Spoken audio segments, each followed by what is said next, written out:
Welcome back.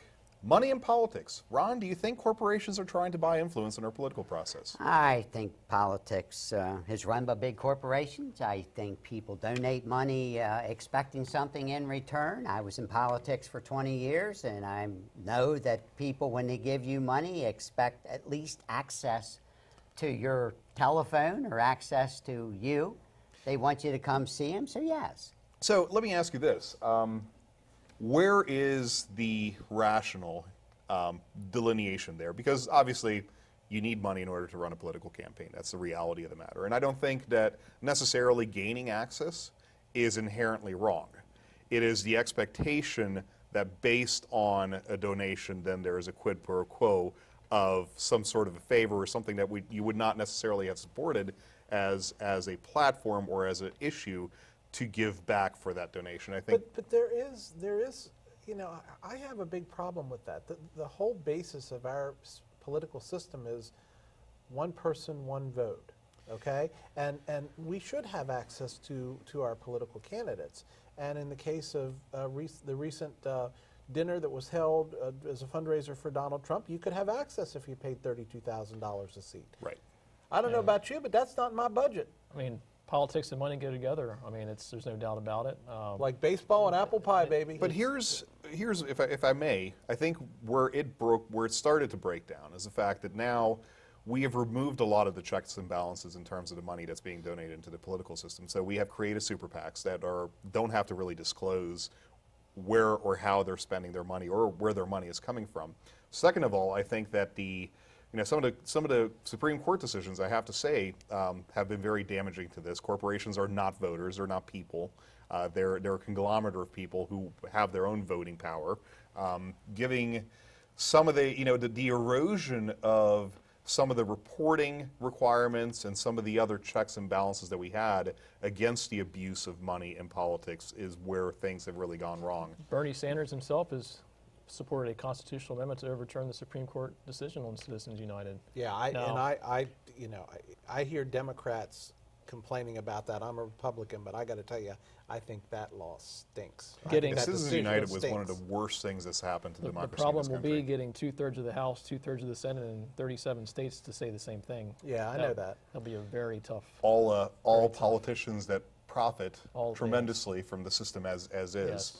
Well, but isn't that part of what we talked about in the first segment about why Trump and Bernie are so popular is the fact that they are just so out of the norm. Mm-hmm. You know, again, I'll say this again. I've said this 20 times on the show. The Democrats and Republicans have nobody to blame but themselves for what's going on this cycle. How much money was Trump going to take from, was he going to fund in this election cycle?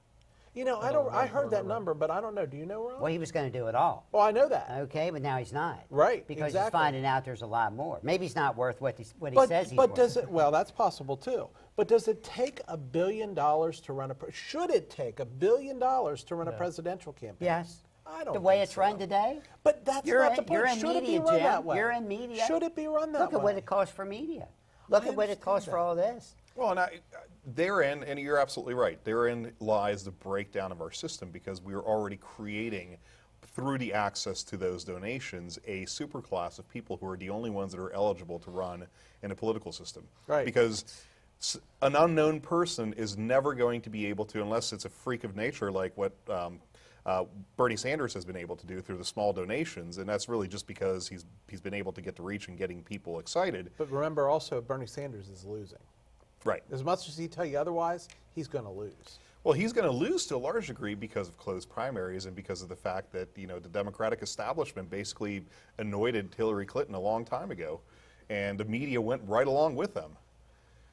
And look at the Republican establishment there. Oh, look at who they were funding. Look at Jeb Bush. Look at W. Bush. Look at the father. Yeah, money can't. Yeah, that's true. I mean, the money couldn't buy what they wanted. I think Jeb Bush spent $150 million for getting 5%. You know, Jeb Bush has nobody to blame for being a dud except for himself. Yeah. You know, his father was a very intelligent person, and he had a lot of contacts.